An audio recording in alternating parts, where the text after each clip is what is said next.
Vamos conversar então um pouquinho sobre tudo isso com o Fernando Horta, historiador, professor, já está conectado aqui com a gente. Olá, Fernando, sempre um prazer te receber. Tudo bem por aí? Tudo bom, Thalita? Estamos nos recuperando de um final de semana cheio de emoções, né? E já olhando as próximas 4 semanas, porque de tédio a gente não vai morrer nesse país. Deixa eu trazer o comentário de uma internauta, da Cristina Brandão. Acho que ela dá uma resumida, inclusive, nisso que a gente viu agora. Ela diz assim, ó... Acabei de perder o comentário dela, estava aqui na manga. Peraí, aqui, ó. A diferença dos discursos é impressionante. Olha o nível, o astral do pronunciamento de Lula nessa comparação com o Bolsonaro, né? Me chamou a atenção, inclusive, quando o Bolsonaro foi fazer esse discurso, esse abatimento dele, né? Mas porque os bolsonaristas, de fato, acreditavam que Bolsonaro levaria com 60% dos votos já no primeiro turno essa eleição. Enfim, tem muito para a gente conversar. Eu queria começar a entender a sua avaliação, né, de como foi, de como foram esses primeiros resultados. A gente tinha essa expectativa, sim, também de encerramento no primeiro turno, porque as pesquisas traziam isso, Lula já eleito agora no primeiro turno, isso não aconteceu, mas a margem ficou ali bem próxima, né? Talvez o que tenha assustado mais, de fato, foi Bolsonaro mais à frente do que as pesquisas traziam. Me conta, qual foi a avaliação inicial e depois a gente fala sobre perspectivas futuras, Fernando? Na hora que você começou a falar, me para um caminhão aqui do lado, triste, mas enfim, olha só. A gente pode fazer uma avaliação simplista e perguntar assim, quem ganhou, né, na eleição? Quem ganhou foi Luiz Inácio Lula da Silva, né, primeiro colocado, um número de votos maior do que jamais teve, ele fez mais votos nesse momento do que ele jamais tinha feito na carreira dele, que não é uma carreira curta, né? Então a gente pode olhar por esse lado. Quem efetivamente perde nessa campanha? Eu acho que quem perde nesse momento é João Santana, né? João Santana, o marqueteiro responsável aí pelo Ciro, pegou um candidato com entre 9% e 12% de intenções de voto e larga com 3%. Né? Então eu preciso também que os responsáveis por isso façam uma análise. Agora, eu acho que esse tipo de análise é muito simplista, porque ela esconde, por exemplo, que nós também tivemos uma enorme decepção. Né?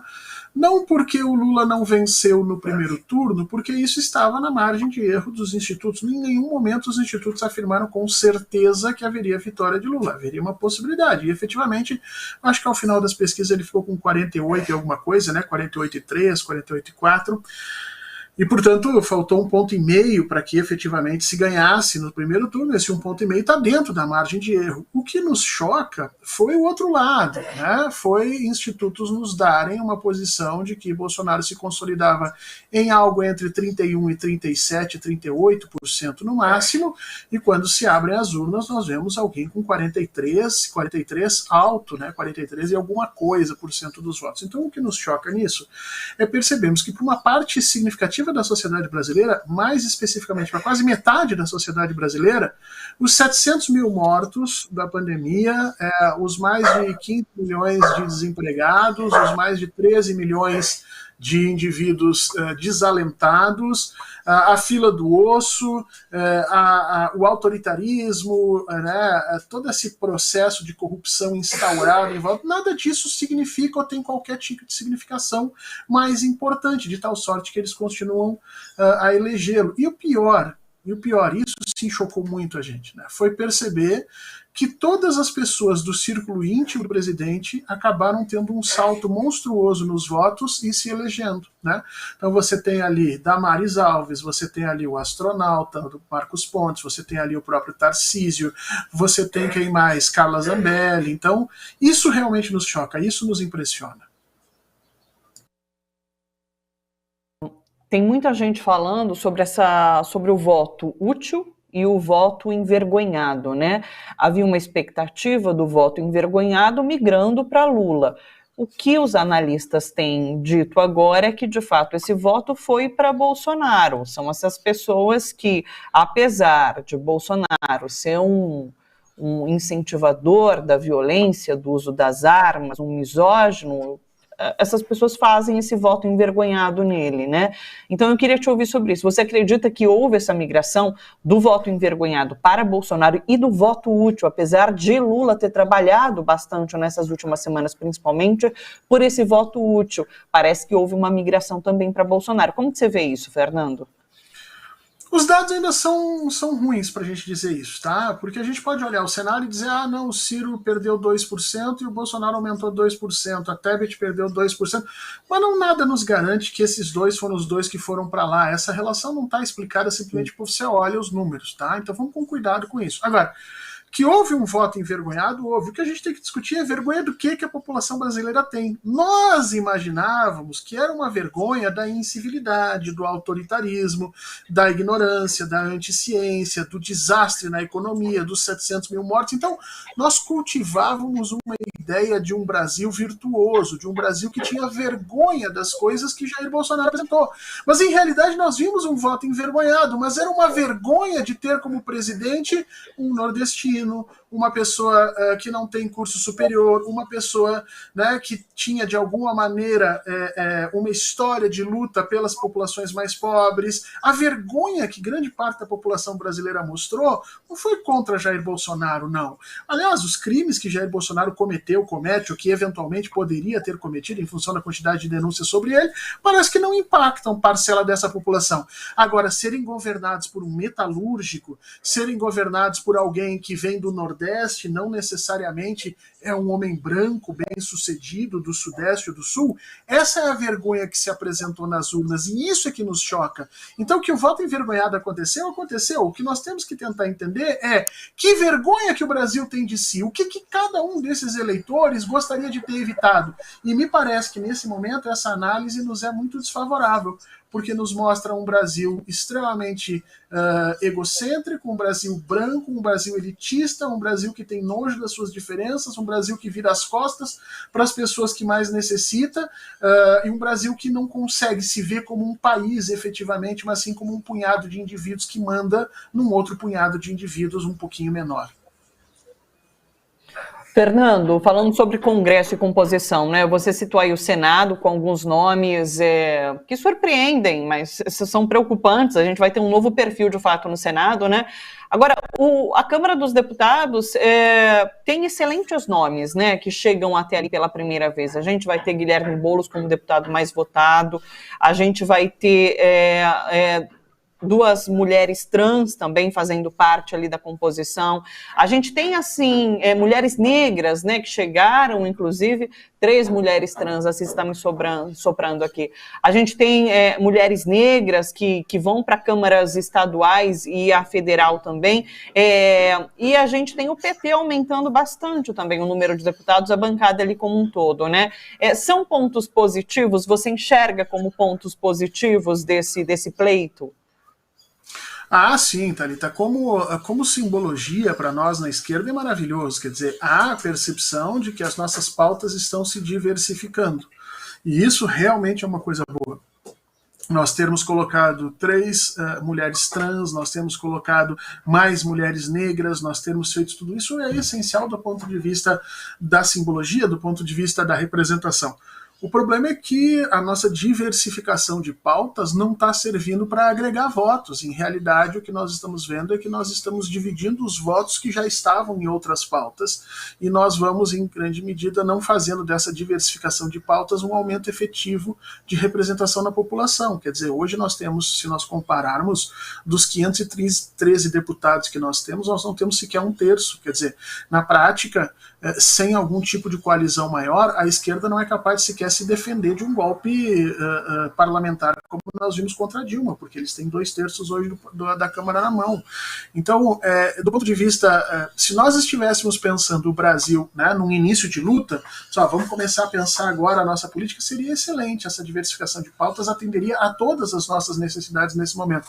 Mas, com o cenário atual, essa diversificação de pautas ela nos dá um alívio, nos dá um bom presságio para o futuro, mas ela nos impõe um certo problema de curto prazo dentro da organização das forças políticas. É preciso que a gente da esquerda comece a agregar votos e ao invés de simplesmente agregar pautas, porque senão a gente vai diminuindo, dividindo a nossa força, e o lado de lá vem como um trator, como a gente tem visto que vai acontecer, especificamente a partir do que eles conseguiram formar no Senado, né? Sim, sim, para a gente avaliar tudo isso nessas 4 semanas que temos agora de campanha, inclusive. E quero chegar aí, quero chegar em como você imagina que a campanha de Lula pode trabalhar essas semanas para, de fato, vencer ali no segundo turno, né? Eu vi uma análise do professor Gilberto Maringoni, hoje pela manhã, em que ele fala sobre a campanha deixar de lado um pouquinho essa memória afetiva em relação ao passado e começar a trabalhar mais com o futuro. Como que você enxerga isso? Qual é o caminho para que Lula consiga essa porcentagem, né? É uma porcentagem muito pequena, são alguns milhões de votos necessários para, de fato, vencer ali em segundo turno. 1,5%. Nós precisamos de 1,5% de votos, o que significa mais ou menos 2 milhões de eleitores. 2 milhões de eleitores é o tamanho de Brasília, é um terço, por exemplo. Não, o tamanho de Brasília talvez um pouco menos do Rio de Janeiro, mas é isso que nós precisamos, né? Não é fácil. O que eu tenho visto é que a gente está lançando teses e mais teses, todo mundo tem uma tese do que vai fazer, tem gente que acha isso, acha aquilo, agora surgiu essa tese de que a campanha do Lula falou muito do passado e muito pouco do futuro. Eu particularmente não concordo com essa tese, mas acho que é uma linha de ação, evidente. A minha preocupação nesse momento é que a nossa estratégia até agora foi uma estratégia de composição política. Então, o presidente Lula aumentou o seu arco de alianças até o limite, vamos dizer assim, da posição ideológica propriamente dita, né? Então nós conseguimos conversar com Alckmin, com Serra, nós terminamos nos reaproximando de Marina Silva, o pessoal mais à esquerda como o PSOL veio também, então nós fizemos um grande arco de alianças. O problema é que esses partidos de centro, centro-direita e centro-esquerda, se nós formos olhar as suas performances eleitorais, especificamente no que tange a composição da Câmara, eles diminuíram. Eles diminuíram muito. De todos esses partidos, o único partido que realmente cresceu, os únicos 2 partidos que cresceram foram PT e PSOL. O resto todo minguou. E agora o que nós temos que nos preocupar nessa política de aumentar o nosso círculo de aliança, nós vamos acabar aceitando uma série de agendas desses outros partidos em troca dos seus apoios.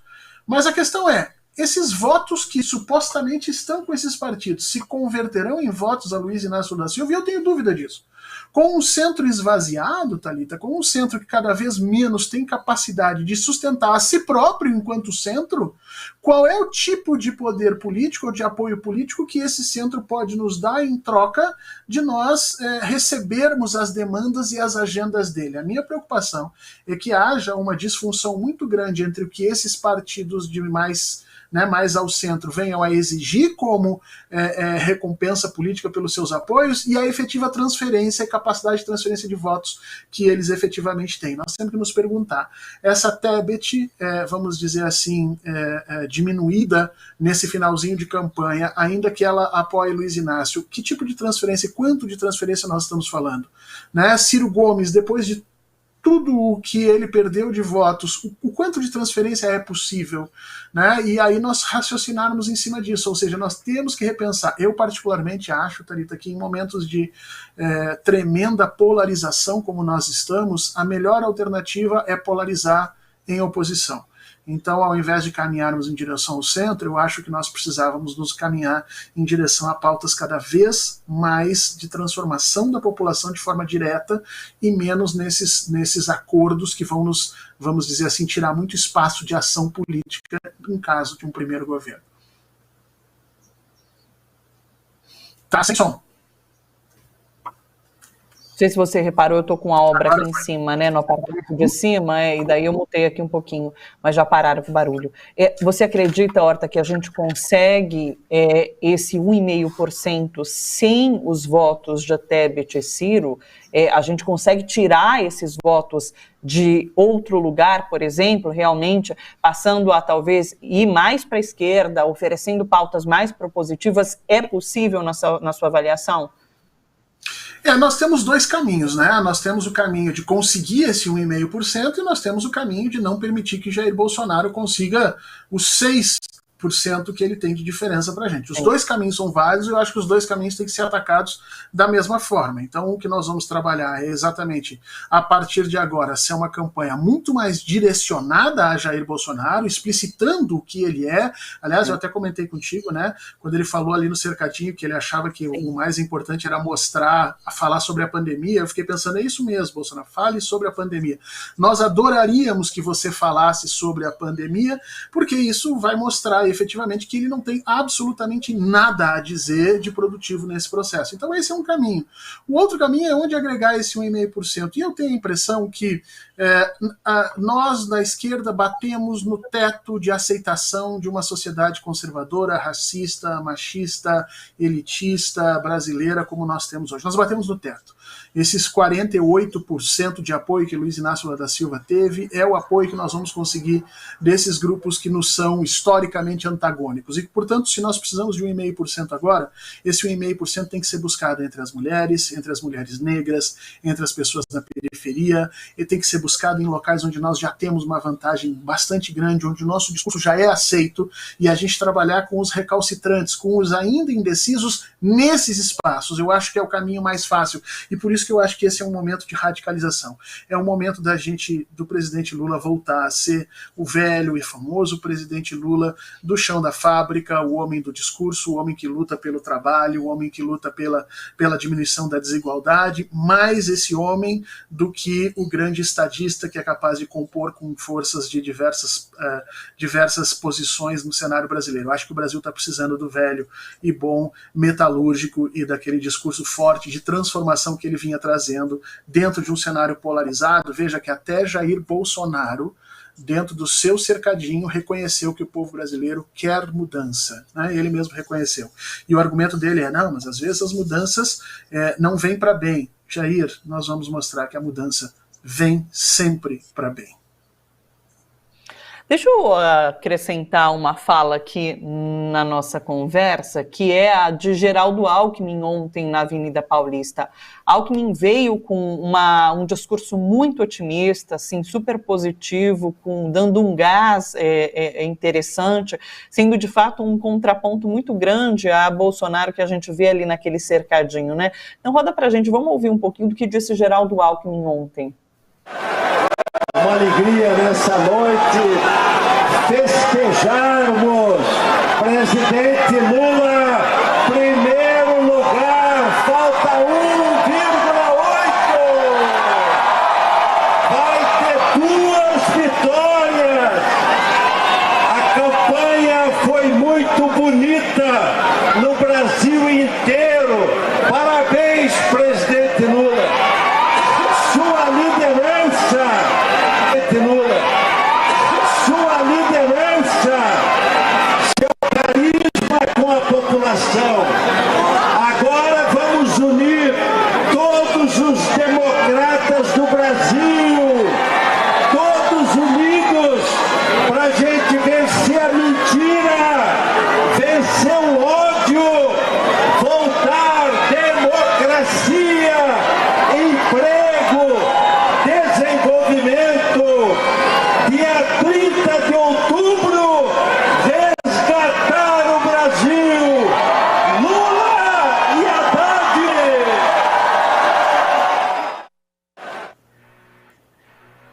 O Alckmin, realmente, ele bota esse gás, né? Ele traz uma visão muito otimista ali, 1,8 ele fala, né? 1,8 falta da porcentagem para vencer no segundo turno. E eu achei interessante, porque ele tem até uma postura mais otimista que alguns que cercam ali Lula e que estavam mais pessimistas em relação a esse processo. Então eu achei bacana, eu achei que foi um estímulo interessante por parte de Alckmin. Como que você viu essa fala? Olha, eu tenho um amigo que diz que esse é o companheiro Alckmin no na sua plenitude, né? Porque ninguém sabe melhor o que é ser derrotado no segundo turno, no primeiro, no segundo turno, do que o Geraldo Alckmin em eleições presidenciais.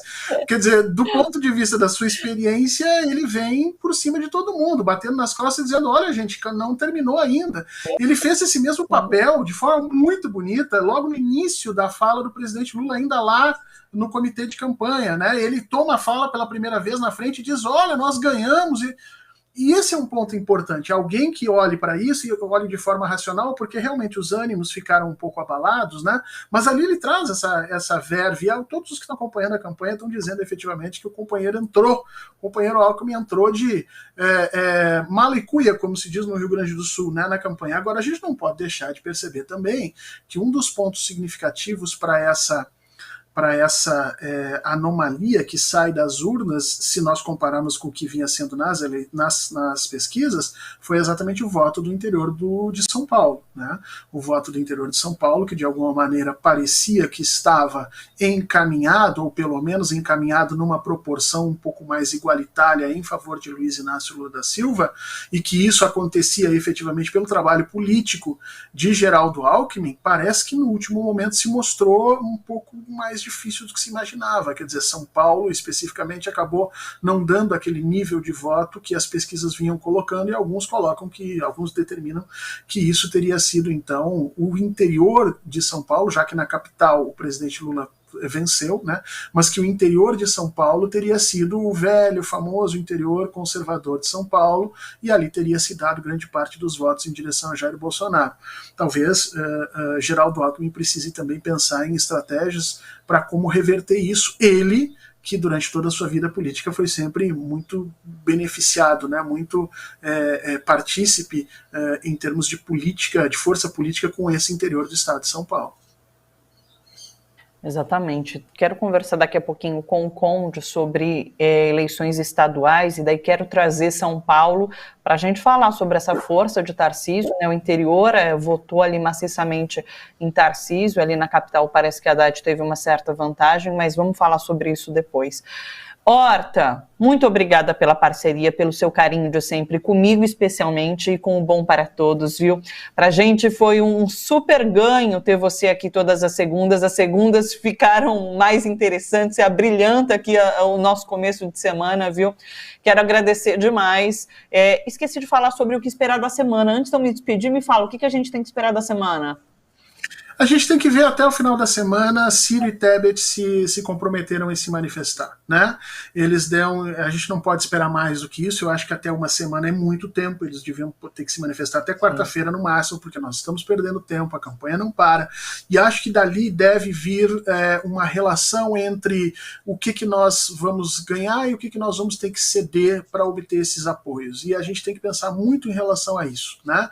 Que tipo de espaço de agenda a gente vai ter e que tipo de benefício nós vamos começar a receber disso. Está na hora da esquerda brasileira, do PT e do presidente Lula pararem de ser os paizões, aqueles que acolhem absolutamente todo mundo, entendem todas as agressividades e compreendem todas as vicissitudes, e passarem a pensar um pouco mais em si mesmos, porque na hora que acontece um baque que nem aconteceu no domingo, quem sente, quem tem que suportar, quem tem que digerir e quem tem que levantar no dia seguinte, respirar e olhar para frente, é o Partido dos Trabalhadores, é o Partido Verde, é o PSOL, é a esquerda especificamente. Então está na hora da gente pensar um pouquinho também na gente.